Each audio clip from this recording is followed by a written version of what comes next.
Election আসলেই মনে পড়ে তৃণমূলের কাকে কাকে চার্জশিট দিতে হবে। ইলেকশন আসলেই মনে পড়ে তৃণমূলের কাকে কাকে চোর বলা হবে। ইলেকশন আসলেই মনে পড়ে তৃণমূলের কাকে কাকে জেলে ভরানো হবে।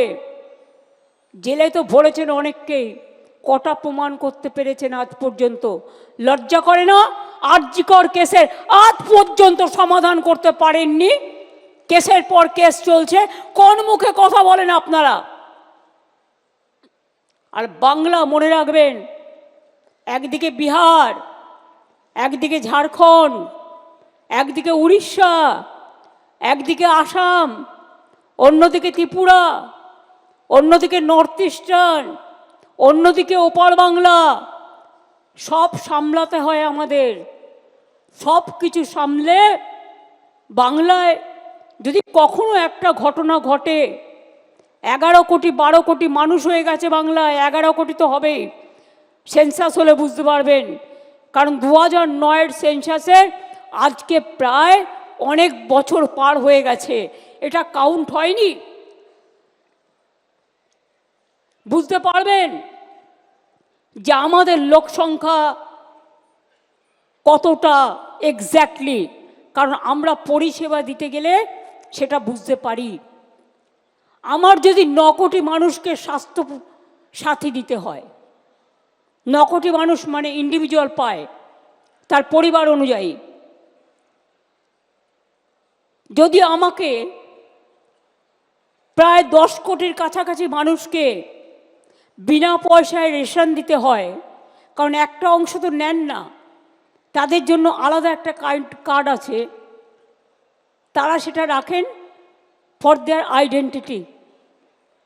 কাউন্টটা তাহলে কি হচ্ছে বুঝতেই পারছেন, অটোমেটিক্যালি সংখ্যাটা পরিষ্কার হয়ে যাবে। কাজেই বাংলায় আমরা যে কাজগুলো করি, আমাদের 97টা সোশ্যাল সিকিউরিটি স্কিম আছে।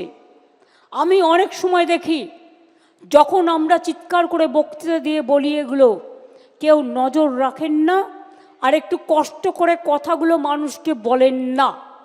এটা ব্যাড হ্যাবিট। মিটিংয়ে আসতে গেলে একটা ডায়েরি সাথে নিয়ে আসতে হয়, অথবা একটা কাগজ, যেটা আমরা বলি সেটা লিখে রাখতে হয়। তার কারণ মনে রাখতে গেলে অনেক সময় ভুলে যেতে পারি আমরা। আমি নিজে যেটা প্রয়োজন সব সময় মোবাইলে নোট করে রাখি, এবং পরে সেটা আমি আমার কাজ হয়ে গেলে আমি সেটাকে ডিলিট করে দিই। এটাই হচ্ছে নিয়ম। সবার ফোনে আমাদের ফোন ট্যাপ করে তৃণমূল কংগ্রেসের লিডারদের, মিথ্যে কেস দেয়, মিথ্যে বদনাম করে, ছলনা করে। ওদের টাকার জোর আছে, ওদের এজেন্সির জোর আছে, ওদের কি জোর নেই বলুন? আমি ইলেকশন কমিশনকে খুব রেসপেক্ট করতাম, এখনো করি। যতদিন রেসপেক্টের জায়গায় থাকবে করব। কিন্তু আপনারা কি জানেন সদ্য ইলেকশন কমিশনার হয়েছেন কে? আমি শুধু পরিচয়টা দিচ্ছি আপনাদের জানবার জন্য, জেনে রাখা উচিত।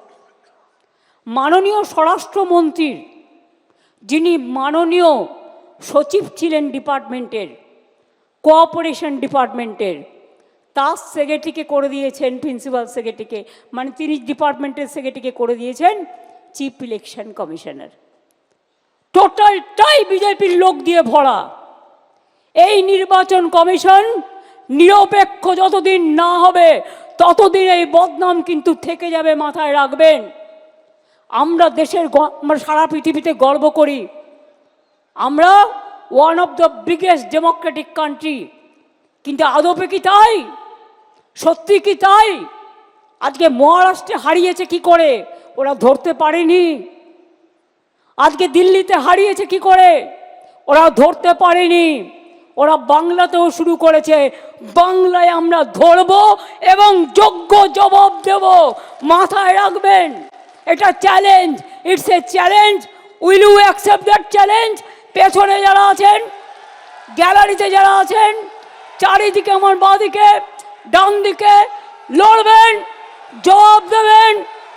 মনে রাখবেন 2027 থেকে 29-এর মধ্যে বিজেপির ক্ষমতা শেষ। ওরা 2-3 বছর 4 বছর যা করার করবে, 2-3 বছরের বেশি আয়ু ওদের নেই। কাজেই ওদের বিরুদ্ধে যা যা করার, বাংলাকে ওরা টার্গেট করেছে, তার কারণ অন্য কেউ লড়তে পারে না, বাংলা লড়তে পারে। বাংলা সর্বধর্মে বিশ্বাস করে, বাংলা রামকৃষ্ণের দেশ, বাংলা বিবেকানন্দের দেশ, বাংলা নজরুলের দেশ, বাংলা সুভাষচন্দ্রের, বাংলা বিবেকানন্দের, বাংলা বিদ্যাসাগরের, বাংলা রামমোহনের, বাংলা মাতঙ্গিনীর, বাংলা মনে রাখবেন কবিগুরু রবীন্দ্রনাথ ঠাকুর থেকে শুরু করে নজরুল থেকে শুরু করে সবার।